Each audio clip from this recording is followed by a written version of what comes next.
Muito obrigada. Olá, bom dia para você. Como é que vocês estão nesse sábado lindo, maravilhoso? Eu sou a Sussu, professora de Suelen de redação da equipe do COC Floripa, e a gente veio aqui hoje para falar sobre ela, a tão temida mentira. A gente estava pensando na redação, né? E aí algumas dicas que eu vou passar aqui para você hoje, que são essenciais para escrever um bom texto, né? Você tem que lembrar que é uma dissertação, né? Tá aí no slide para você. Então é uma dissertação.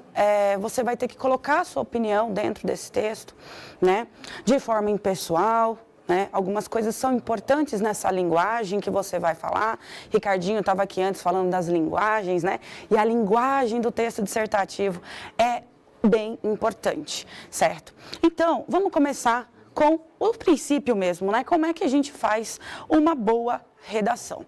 Vamos pensar na primeira competência, né? Porque o Enem, ele vai falar, vai corrigir o seu texto em cima das competências. E a competência 1, ela vai tratar sobre a escrita formal. Como assim, Sussu? Vai avaliar o seu texto de acordo com os desvios e a norma padrão, né? A tão temida norma padrão. E aí, dentro dessas duas coisas, a gente tem os desvios, né? E você tem a parte da sintaxe, que faz parte ali da gramática, tá bem? Então, pensando nisso, o seu texto precisa trazer, né, o mínimo possível de desvio gramatical, e ele precisa trazer também uma boa estrutura de frases, tá bom? Uma boa estrutura de frases. Então, você precisa pensar sempre numa ideia mais de frases complexas, né? Com orações, e que essa a sua opinião tem que ser de maneira desenvolvida, você vai desenvolver o seu raciocínio lógico, certo? Então, a competência 1 vai avaliar essas duas coisas do seu texto, certo? Depois, a gente tem, aqui, né, explicando um pouquinho mais o que são os desvios, né, o que é a ordem sintática e tal. E aí a gente tem a competência 2. Vamos pensar um pouquinho na competência 2. Ela avalia também 3 coisas, né? A competência 1 avalia 2 coisas e a competência 2 avalia 3 coisas. E o que é a avaliação de competência 2? Ela vai avaliar o seu texto no geral. Se é um texto dissertativo, argumentativo, tá? Ou seja, a tipologia textual. Ela vai avaliar o tema, se você está no tema. E ela vai avaliar o repertório sociocultural, certo? O repertório sociocultural, que aí é no momento que você fala assim, meu Deus, o que eu vou colocar no meu texto de repertório? Calma, nesse momento você respira, porque, né, o tema da redação é o sempre, meu Deus, né? O primeiro dia, qual vai ser o tema da redação do Enem? Né? Qual vai ser o grande tema? E aí, pensando nessa parte, eu preciso falar para você o seguinte, você tem 3 coisas que o Enem sempre vai pedir para você na prova. Então, presta atenção nessa dica, que é uma dica boa, tá? Você sempre vai abordar um problema. Então, ele vai te trazer um problema que depois você vai resolvê-lo. Segura essa informação que eu já volto nela, tá? Então, você vai ter que resolver, você vai ter que discutir o problema, né? Colocar o seu ponto de vista. Outra coisa também que é importante aqui, cuidado, se o Enem te coloca que aquilo é um problema, não discuta. Não faça o contrário. Não, isso não é um problema. Não. Você vai trazer aquela discussão acerca do problema, tá? Isso é coerência, né? Isso faz parte da coerência. E aí ele colocou um tema social, um problema de ordem social, certo? Outra coisa que o Enem vai trazer, a prova de redação do Enem vai trazer para você, vai pedir que você discuta, é esse problema aqui, no Brasil, né? Via Brasil. Então, como é que esse problema hoje impacta a vida do brasileiro, que pode impactar você diretamente, depende do tema, isso impacta você diretamente ou indiretamente. Afinal de contas, como diz Aristóteles, somos animais políticos, a gente vive em sociedade, não é mesmo? Então, pensando em tudo isso, galerinha, você tem que pensar em discutir esse problema social. Esse problema social, ele vai ser discutido aqui, em solo brasileiro, e vamos pensar que é no hoje. Pode ser que seja um problema histórico e você, inclusive, pode trazer essa ideia histórica, mas, pensando nesse momento histórico, esse problema, ele reverbera no hoje. entendeu? Então é isso, você tem que pensar na discussão desse problema aqui, no agora, certo? Então ele vai propor essa tríade, né? Eu sempre falo que é uma tríade. Então, você vai discutir um problema social e a banca mudou, né? A banca agora é a Sebrasp, saiu de uma FGV, vai para a Sebrasp. E aí pensando em todo esse entorno de que mudou e analisando quando era Sebrasp antes, ele volta muito provavelmente para uma ordem social, ainda mais focado nisso, tá bom? Discutir hoje, né, o Brasil hoje. Então, essa tríade aqui é muito importante, tá? E aí, trouxe para você aqui uma coisa importante, que são os repertórios, né? Já que essa competência aborda o repertório sociocultural, certo? Precisam ser legitimados pelas áreas do conhecimento, né? Mas eu acho que isso você também já sabe. Pertinentes ao tema, ou seja, fazer relação direta ao tema e produtivo. Você tem que trazer esse repertório sociocultural em cima do que você está discutindo como argumento, como tese, tá? Como tese. Ou como argumento, não sei, às vezes você ouve argumento, às vezes você ouve tese, enfim, né? Quando você vai estudar redação, pode ser ouvido essas duas formas, que é a hora que você se coloca à disposição, coloca ali para si, para opinar sobre aquele tema, tá? Então, precisa ser legitimado pelas áreas do conhecimento, pertinentes com o tema e produtivo, ou seja, aquilo que você se propôs discutir, certo? É importante dizer o que é o repertório aqui, né, Sussu? Você está falando de repertório e tal, mas basicamente o que é? Galera, basicamente o repertório sociocultural ele vai trabalhar da seguinte forma, é aquilo que se conecta ao texto, que se conecta ao mundo, de acordo com as áreas do conhecimento ou cultura, por exemplo, né? Então você pode trazer um fato histórico, você pode trazer um conceito da geografia, da física, da biologia e tantos outros, né? A parte que você estuda na escola, né? Além disso, né, você tem aqui a literatura, né, que a professora Tanay acabou de fazer uma aula aqui para você. Então, você pode trazer a literatura brasileira, literatura mundial, tá? Você pode trazer também, além disso, esculturas, toda a parte da arte aqui, tá bom?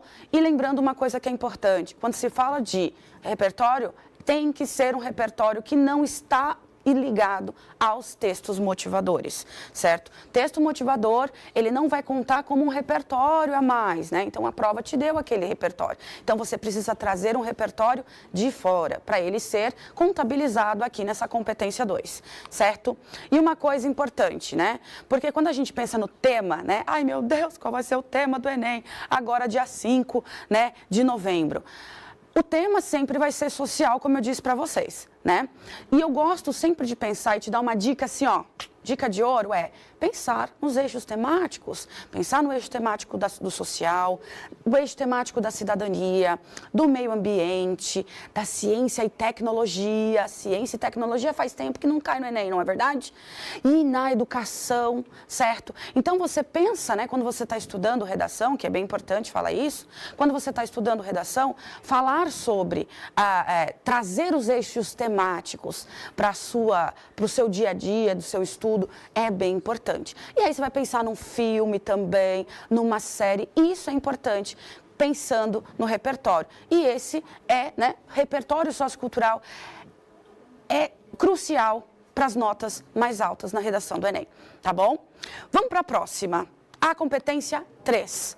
O que é a competência 3, Sussu? A competência 3 é como você relaciona o repertório sociocultural, o seu argumento, a sua tese, tá? Com a discussão. É a sua autoria, a sua defesa do ponto de vista. Pessoalzinho, importante dizer aqui, autoria é a palavra-chave, tá? Então, o corretor do seu texto, a corretora do seu texto, vai avaliar uma coisa que se chama projeto de texto. Ela vai avaliar se, desde a primeira coisa que você colocou lá na introdução, até a última coisa que você coloca na conclusão, se elas estão conectadas entre si, que entra também a coesão e a coerência aqui, não é verdade? Então, é como está conectado esse texto e se você tem uma... Eu gosto sempre de usar essa analogia aqui, se tem uma espinha dorsal no seu texto, certo? Se ele foi pensado e programado para aquilo, certo? Então, eu tenho algumas coisinhas importantes aqui para dizer para você. Olha só, primeira coisa, importante, organização estratégica do texto, certo? Então, você tem que ter na sua cabeça, e isso precisa transparecer para o seu texto de 30 linhas, lembrando aqui que são 7 o mínimo e 30 a máxima, tá? Então, o avaliador vai olhar para o seu texto e pensar, poxa, tem uma boa organização textual? Ela é estratégica? Esse projeto de texto, ele é autoral? Ele tem nuances de autoria? Ele é um texto que foi pensado exatamente para aquele tema ou é um texto genérico? É aqui que entra as ideias genéricas, né? Que não podem, né? O Enem está apertando bastante esse eixo aqui, né? Da competência 3, que está interligada à competência 2. Então, o repertório sociocultural está interligado aqui, por quê? Porque é como você relaciona e faz a produção desse repertório dentro, né, dentro do seu texto, dentro do que você se propôs a discutir, dentro dos seus argumentos. E o planejamento de texto, né, eu gosto de sempre falar que é aquele momento que você tem o toró de ideias, né, é a primeira parte, lê o texto motivador, os textos motivadores, né, que te fazem entender um pouco mais o que a banca espera que você discuta, né? Cuidado, porque às vezes você olha o tema e você fala, gente, eu não sei direito o que falar disso. Calma, segura esse coraçãozinho, respira, oxigena o seu cérebro, vai no banheiro, dá uma andadinha, tá? Calma, respira. Tá? Leia os textos motivadores, ali está a chave para você entender melhor o tema, tá? Essa dica também é legal, certo? Então, um bom planejamento textual é essencial para tirar a nota máxima nessa competência. Uma boa seleção de argumentos. O que é isso, prof?